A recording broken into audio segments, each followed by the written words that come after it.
Hey, everybody. Welcome to Real Case Files, and I am Hey Rob.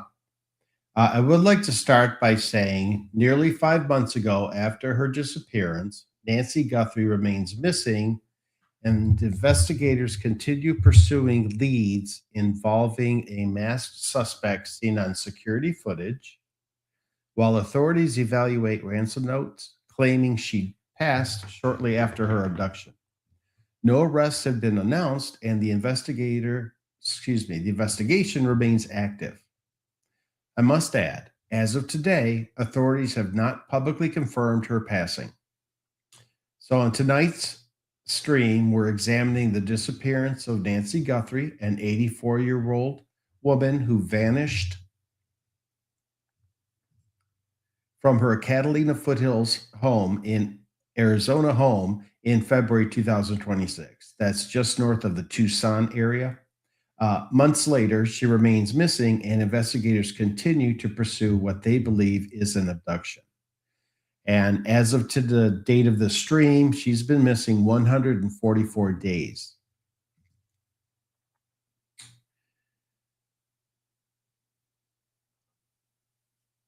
As always, here at Real Case Files, we'll separate confirmed facts from reported claims, review the available evidence, and discuss the latest developments in the investigation. My goal is not to sensationalize, these cases, but to keep attention on them and help ensure that the individuals involved are not forgotten. Before we begin or go further, I want to remind everyone that some of the information we'll be discussing in tonight's stream comes from media reports citing sources familiar with the investigation. Unless information has been officially confirmed by law enforcement, it should be viewed as reporting rather than established fact. With that said, let's move on with the case. So Nancy Guthrie remains missing as of today, June 25th, 2026. There have been no arrests, no publicly identified suspects, and no confirmed recovery.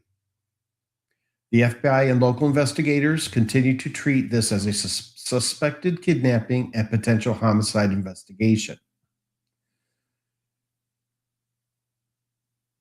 Touching on, the authorities believe two ransom notes addressed to Nancy Guthrie, which is in the recent news. That's part of the big update this for the stream. Addressed to Nancy Guthrie's family days after her disappearance, including a note that said she had passed. Were likely sent by the person or group of people who abducted her, according to investigators familiar with the case. Investigators believe the same person or people sent both notes, and that both were likely sent from the same computer IP address, which in an IT field is very poignant to focus on who owns that IP address or who it's associated to. So it's a really good lead if they utilize the skills that they have in the FBI and Pima County Sheriff's Department. The first note demanded millions in Bitcoin for Nancy Guthrie's release. In the second note, sent a few days later, the apparent abductors revealed that Nancy Guthrie had passed. The note indicated that they did not mean for her to pass, according to sources who reviewed the notes. Her daughter, Today's Show co-host Savannah Guthrie, said in an interview with NBC in March that the family believes that the two notes are authentic. So several details have stood out since the early days of the investigation. Authorities have previously stated that a masked individual was captured on surveillance footage around the time Nancy disappeared. Investigators have also reported that Nancy's doorbell camera was disabled during the early morning hours before she was discovered missing. These details alone are concerning, but what happened next would bring even more attention to the case. Shortly after Nancy disappeared, communications began appearing that investigators believed may be connected to her abduction. And that brings us to what may be one of the most significant developments in the case, the two ransom notes, which I just went over for you so you have an idea of what's being said or reported, if you will. According to the recent report, investigators believe both notes were likely sent by the same individual or group, as I stated. And the first note was reported sent just one day after Nancy was reported missing. And I did explain about the demand for millions of dollars in Bitcoin. But what caught investigators' attention wasn't just the ransom demand itself. According to reports, the sender referenced a broken floodlight and an Apple Watch located inside Nancy's residence. Those details may not have been publicly known at the time, leading investigators to question how the sender obtained that information. According to reports, the sender referenced yes, and then just a few days later, a second communication surfaced. And this one was very different.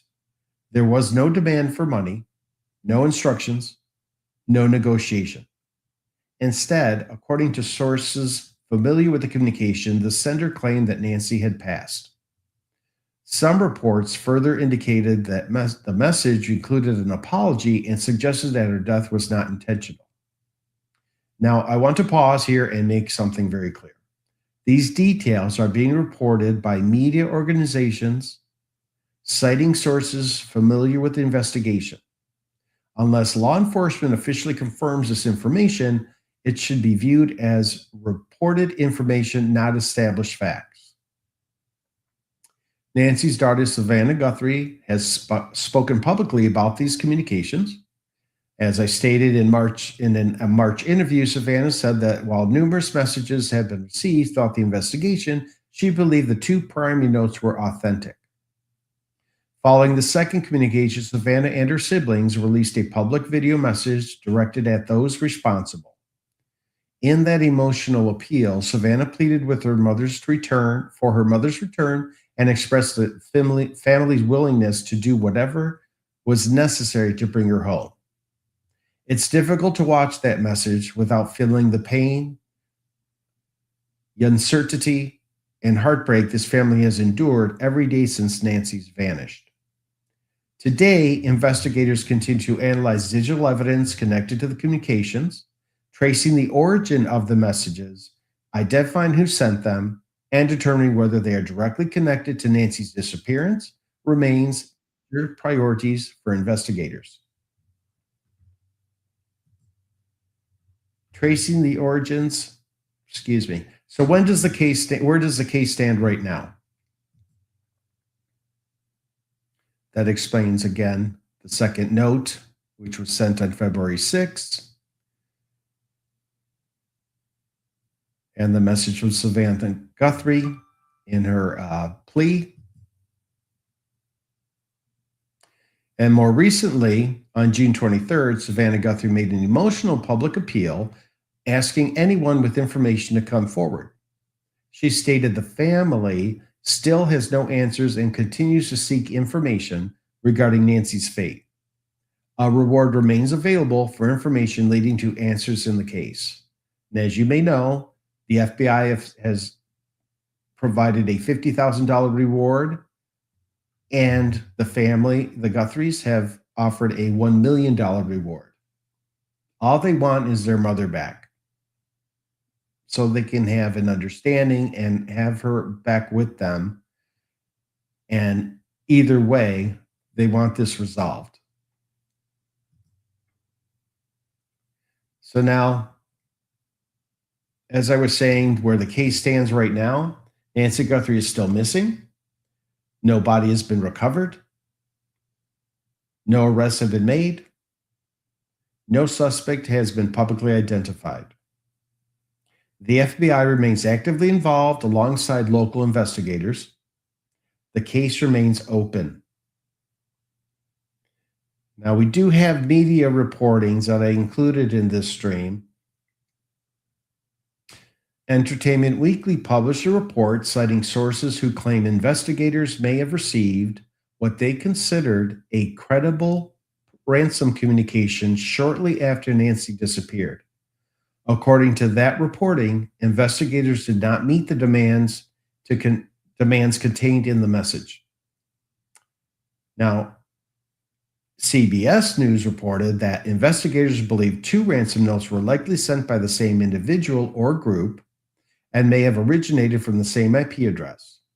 Their reporting also states that the second communication claimed Nancy had passed and allegedly included an apology. Other media sources, or agencies, if you will, the BBC had published similar reporting, citing sources who described a second message that reportedly stated Nancy had passed following the abduction. And according to TMZ, the ransom note that they received and later provided to authorities did not contain an apology and did not state that Nancy had passed. TMZ further reported that they received numerous communications from an individual claiming to know information about the kidnapping, but who denied being involved. So, what does this all mean to us? At this point, different media organizations appear to be receiving information from different sources, which they have been ever since February, as we know. Some reporting suggests that the second communication contained a claim of passing an apology, while TMZ disputes that characterization of the note they received. Until investigators, and this is important for everyone, until investigators publicly release the communications or officially confirm the details, these differences serve as a reminder that some aspects of this story remain unverified.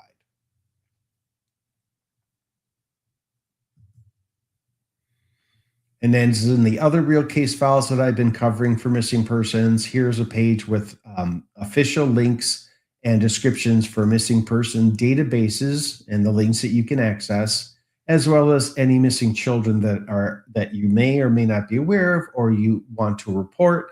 There are phone numbers available here, and at the very bottom is a link, which I will put it in the description of this stream. So as always, I will continue following developments in this case and bring you any significant updates as they become available. Now, I'd like to hear from you. As always, please keep the discussion respectful. Nancy Guthrie is a real person and her family is still looking for answers. What stands out to you most about the reported ransom notes and the detail investigators have focused on? Is it apparent knowledge of Nancy's home? The reported connection between the two messages? Or the fact that despite months of investigation, so many questions remain unanswered? Let me know your thoughts in the chat or in the comment section, which we can discuss now or later. I will be reviewing those comments after the stream is over, but I just wanted to make sure that you have the opportunity to speak up because this community has a voice too. And as always, one share could bring someone home. So please, if you are aware of anything, contact law enforcement, local, or the FBI hotline, the FBI tip line, I should say also, as well as tips.fbi.gov. You can post a tip there, and you can post it anonymously. And that's important. So don't be afraid to post something if you don't want to be associated. But if you're aware of any information or details that you know of, or someone has spoken and you've overheard, reach out. Please let law enforcement know, because it's, like I said, 144 days missing. In other cases, we've had years which I've covered. They've been missing them. People have been missing for years. And that's difficult for the family and friends who have a loved one that's not with them. So please do your part and share information. At this point, I'd like to thank you all for being here. Your views, comments, and conversations are always appreciated. Until next time, this is Hey Rob signing off.